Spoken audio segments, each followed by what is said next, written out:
Hey, everybody. On today's Locked On Bama, we're going to talk a lot about spring practice as that is up and going, and there are a lot of reports coming out, a lot of fun stuff. Spring practice, always a great time of year. And with basketball season over for Alabama now, we can set our sights totally on football. Looking forward to that. Been some great reports out there, and Jimmy's going to bring us up to speed on all of them. So stick with us on Locked On Bama. Locked On Bama, your daily podcast on the Alabama Crimson Tide. Part of the Locked On Podcast Network, your team every day.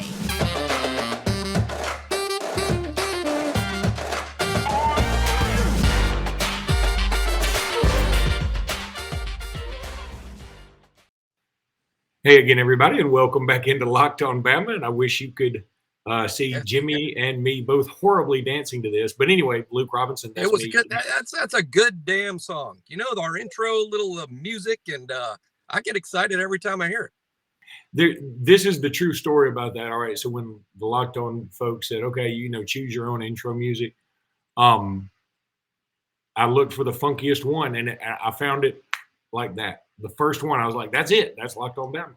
So Luke Robinson, that's me. Jimmy Stein, that's him. I didn't do my regular intro, which depresses me. I was on a nice streak. But Jimmy, today, let's talk about spring practice. Everybody loves them some spring practice. We love us some spring practice. I saw a video the other day yesterday from Bryce Young. He's he's being pretty casual with the media. He seems to be like loosey-goosey. I dig that so much. I saw some video of the quarterbacks. I would call it the three main quarterbacks, and Bryce Young, obviously one, Jalen, Milroe, and Simpson, all slinging the rock around, and all of them had a really nice zip on it. I mean, Bryce's is just – how he gets that much power out of that little body to throw it on the money like that with accuracy is crazy to me. But I thought Milroe looked pretty good, and Simpson too. The thing is, I mean, everybody looks good when they're not going up against anybody and you're throwing against air. It was funny. I listened to Locked On Auburn this morning coming in from Birmingham. My buddy Zach Blackerby does a great job over there. And, I like to know the enemy. And they just couldn't rave enough about all their quarterbacks. And TJ Finley he's unbelievable. And this guy's unbelievable. And I really did start thinking like, everybody's unbelievable in spring. And then I watched our video and I felt the same way. And I was like, I guess this is just a universal feeling when you see practice video. If you're a fan of that team, you're always like, oh my God, that guy is going to be unbelievable. But Bryce Young does look unbelievable. Yeah, it's almost gosh, it's probably a poor analogy with what's going on in the world, but it like spring practice, at Auburn, when I hear them excited about TJ Finley and their quarterbacks, it makes me think of like a military parade that like some country other than like the U.S., like some second-rate power in the world has this big military parade, and they trot out all their missiles, and their soldiers are all dressed sharp, and they're marching in line, and there's guns and grenade launchers, and then there's a couple then there's a flyover with their fighter jets, and the dictator of the country, the president or whatever, he's looking around going, we are one badass some bitches here. Look at this. We could take over the world with this stuff. We are loaded. We're loaded. And what they failed to take into account is if the U.S. had a military parade, that thing would stretch from Pennsylvania to West Texas. Yeah. I mean, and our soldiers, our elite soldiers, look like Will Anderson, And I think that's kind of what spring practice is. Everybody's so excited because everybody's looking at their own team. And they're like, wow, TJ Finley, he's big. And, we got Tank Bixby and three of our offensive linemen are back. And look how much bigger and stronger they got. Well, my advice to them is don't watch Alabama's spring practice tape and certainly don't watch their A-Day. It is funny that we all are like that in spring practice. Yeah. We really are. We all. We even Alabama, because we especially us. I mean, every report. And that's why I want you to bring it 100. Keep it 100, Jimmy, as the kids like to say. Keep it real. Keep it real. Well, I think that's what they used to say. Now they say keep it 100. But anyway, everybody's bigger, everybody's faster. Well, number one, surely to God, everybody's been working out, so hopefully everybody's bigger. Right? I mean, or at least they've all been nobody's eating. ever said when they come back from spring practice, like, go, have you seen how small we look? Well, here's the thing. I mean, whenever you're feeling too optimistic about Alabama, and I am, and by the way, don't think for 1 second I'm talking the team down. I mean, we'll see what happens when we get closer to the season with injuries, the portal, things like that. But as of right now, I mean, I'm going to pick Alabama to win the SEC and go to the playoff and win the playoff. I mean, I'm going to pick Alabama to do those things. So don't think I'm being too pessimistic when I say this. But here's a fact about the offense. The offensive line was not great last year. It wasn't. It was really the reason the team lost in Indianapolis. I'm being honest here. That's where Georgia had more dudes. I'm always talking about dudes and who has the most dudes. Georgia had a hell of a lot more dudes in their front seven than we had on our offensive line. We could not block them. Somehow we did in Atlanta. Somehow we did. Credit our kids, credit the coaches. I don't know. Maybe Georgia backed off an eighth of an inch, and that's all we needed because they didn't have to win that day. But I'm just telling you, Georgia's front seven, which is they're all going to be drafted in the first, second round. They just outduted us. And now our challenge is, how are we going to improve the offensive line when our best player is playing in the NFL? I mean, Evan Neal's moving on. He was the best offensive lineman we had by far. He's moving on. And that unit somehow has to improve. The wide receiver core, once we were down Mechie, once we were down J-Mo, we had no bullets left in the gun against Georgia. The second half was Bryce Young, the Heisman Trophy winner, taking the snap and having about 1.6 seconds to find an open receiver, and no one could get open and make a play. And that's because they were young and they're playing against an elite defense and the stage is big, and no one was ready to step up and fill the void left by NFL-ready players like Mechie and J-Mo. Somehow the wide receiver core has to improve without Jameson, without Mechie. So if you're an Alabama fan and you're getting a little too big for your britches, as our grandmas might say, think about that offensive line. Think about the wide receiver core. There's legit issues in those two groups. Everywhere else, it's fair to feel very confident about the makeup of this team. When we come back, I want to start talking about some of the things that you've noticed in spring practice. You had a great write-up on your On3 site, and we'll talk about that after I tell everybody about Stat Hero. Look, the NCAA tournament, you know where it is. It's in the Sweet 16, SEC, not really in there. But if you want to keep yourself interested in it, go to Stat Hero. It's so much fun. They got pick'ems. It pits the star players against you, hybrid between fantasy and sports gambling. Take control back from those handicappers. You know, those guys, those shady dudes that always seem to have the advantage. Start focusing on the players you know best with a gameplay that doesn't rely on big spreads, long odds, or funky props. Stat Hero is the easiest and fastest way to get your sports action fix. They simply post a set of players for you to take on with a set of players you choose. So just that's easy. It's super cool. The simple, sleek gameplay will have you playing in minutes. Sign up for free right now at stathero.com/lockedon. Use promo code LOCKEDON for a 100% deposit match. That's stathero.com/lockedon. Use promo code LOCKEDON for a 100% match. stathero.com/lockedon. Promo code LOCKEDON. Terms and conditions may apply. There's Built Bar. Look, Built Bars, I've been talking about them forever. They're delicious. They're nutritious. They're scrumptious. We're in the middle of March Madness, so you've already given up on your New Year's resolution. That's a no-brainer. But you can still maintain or lose weight by snacking on these Built Bars that are so good. Really, you need to try the Puffs. You're missing out if you haven't tried the Puffs. They're fantastic. Puffs are a fan favorite with some incredible flavors. They got like churro and coconut marshmallow and banana cream pie. All these are so good. They're going to be your new favorite, I promise you. All Built Bars are covered in 100% real chocolate. Yes, even the Puffs, 100% real chocolate. Go to Built.com and check out the macros chart, and you'll see all the information about high protein, low cal, high fiber, low carb, all that stuff. So cool. Mint brownie, coconut almond, and a new flavor for this month is white chocolate cookies and cream. Oh, my God, that's so good. They are all delicious, and new flavors are coming out all the time. Go to Built.com, use promo code LOCK15 That's built.com, promo code LOCK15. Get 15% off that order at built.com. Okay, Jimmy. I was checking out On3, and you guys, you specifically, have some nice a nice write-up about what's going on with spring practice. Now everybody should be super fired up. They only released the program only released like a 5-minute video, but that was enough to whet everybody's appetite, I think. I thought it was pretty cool. You did have a nice shot of Will Anderson, who looked just as good as he did last year, which is fantastic. But then you write about next up after Will Anderson running these drills was Dallas Turner, then Chris Braswell, then Jeremiah Alexander, then Q, and then Demoy Kennedy. That's a little odd.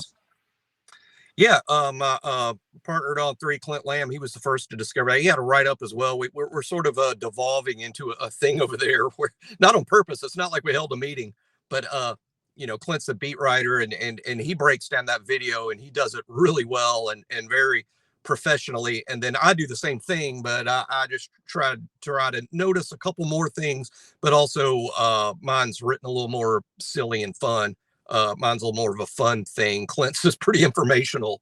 So I think people enjoy both. We're both talking about the same video, but it's two different sort of takes. But Demoy Kennedy was with the outside linebacker group, and which is interesting because that's news.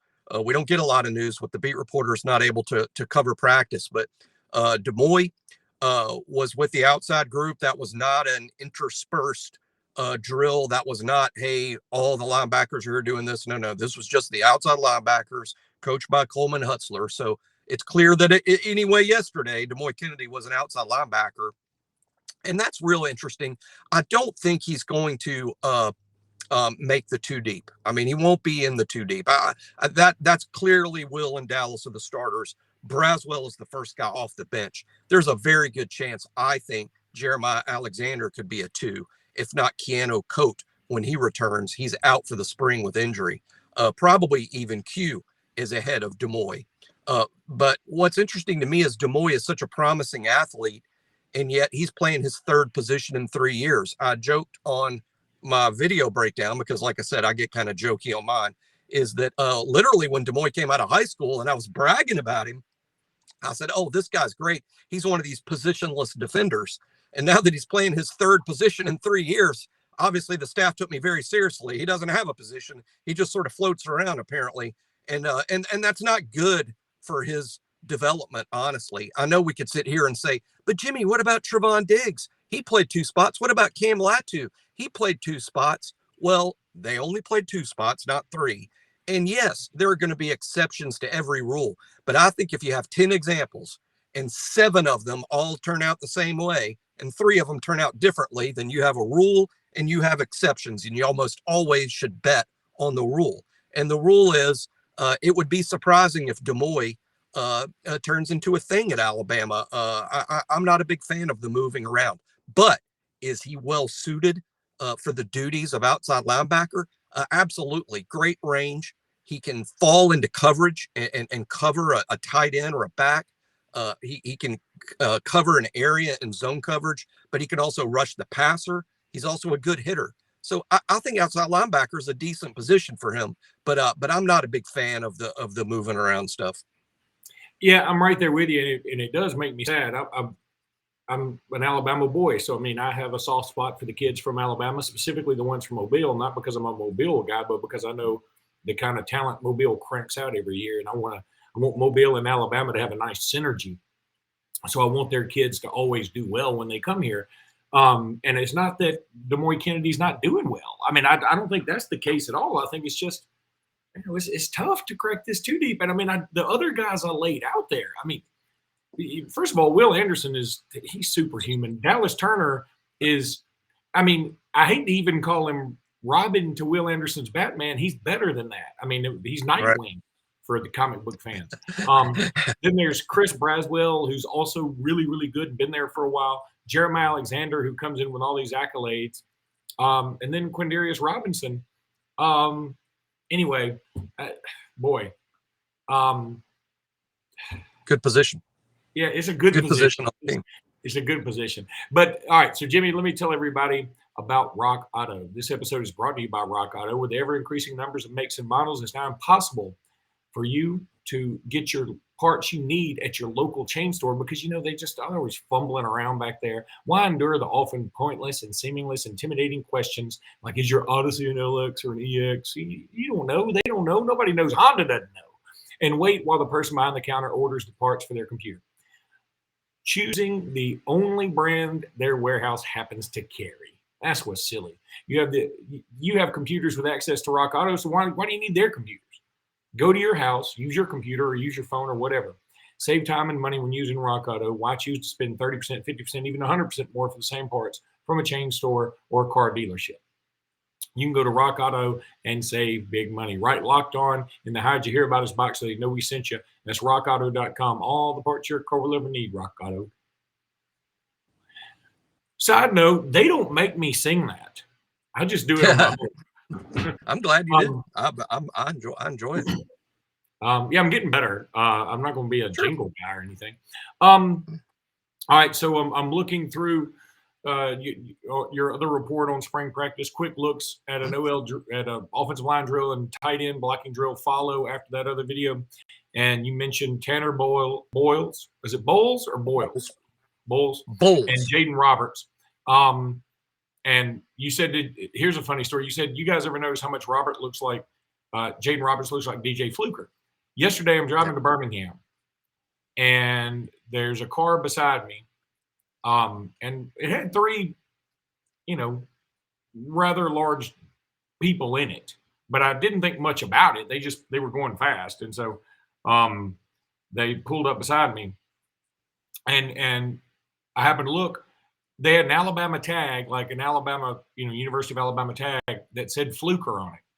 And my first thought was, I wonder if DJ Fluker got them that car. I don't know. I mean, I wonder. It's just one of those things you think about. I mean, it'd be kind of odd otherwise, I guess, just in the sense that that's not a real common name, right?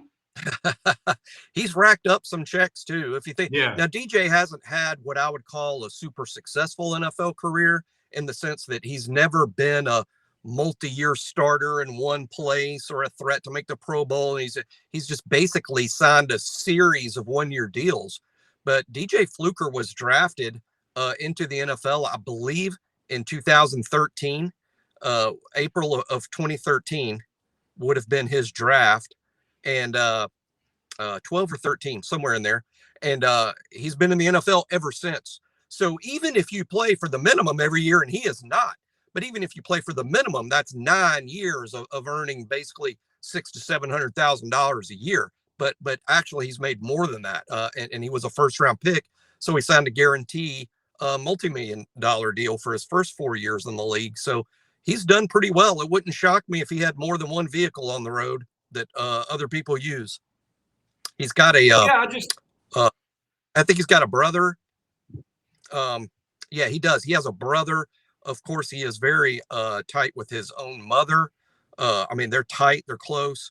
But DJ is also close with his brother, I believe. Now, there may be others. DJ has a couple of kids as well, although not driving age. Yeah, they're not driving age, but I just thought it was kind of random. I was like, this 3 rather large people with an Alabama tag that said Fluker on it, and I've never known another Fluker besides DJ Fluker. So yeah, if it's a University of Alabama tag and with Fluker on it, that's a Fluker relative, I think, for sure, because I mean, you got to be big fans. I mean, I'm a huge David Palmer fan, huge, but I'm not getting Palmer as a license tag on a car. No, please, for the love of all things holy and all things Locked On, please get a tag with Alabama tag that says Deuce on the back of it. So when people see you driving and they pull up beside you, they're so disappointed.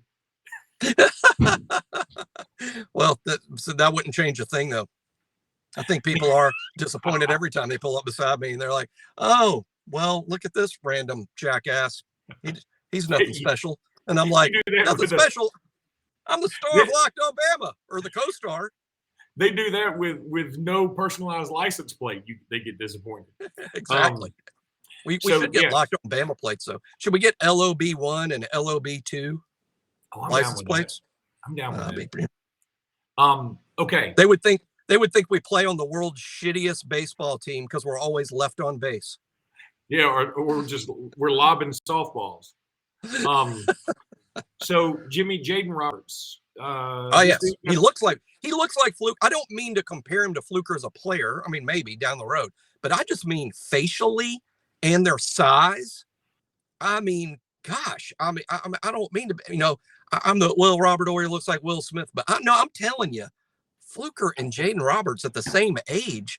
I even, in my story, linked a website of Fluker and Roberts. They're right next side to side so people can look for themselves. But they look a lot alike. God, I wish I had thought about this before we do it, because I can't do it now because I can't go back and edit because I don't know how. But I would love to get a picture of Jaden Roberts and DJ Fluker and put them up while we're talking about this. That'd be kind of cool. Yeah, but I'm not going to do it because I don't know how, so it doesn't matter. Yeah, we're not good at stuff like that. Sorry, we're not good at stuff like that. All right, so you brought up an interesting point. I'd forgotten that people think that. Will Smith play Robert Ory in the Robert Ory story on Lifetime? Did he? I said, will he? Oh, if there was one, I would hope so. Did you really think there was a Robert Ory story on Lifetime? Well, you were surprising me. No, I didn't. That's why when you said it in such a serious tone, I thought, how have I missed this? I would watch it. Hey, by the way, Hollywood, if you want to make it, I'll watch it. But me and Luke might be the only ones there in the front row, and we'll write a kick-ass review here on that we'll read out loud on Locked on Bama.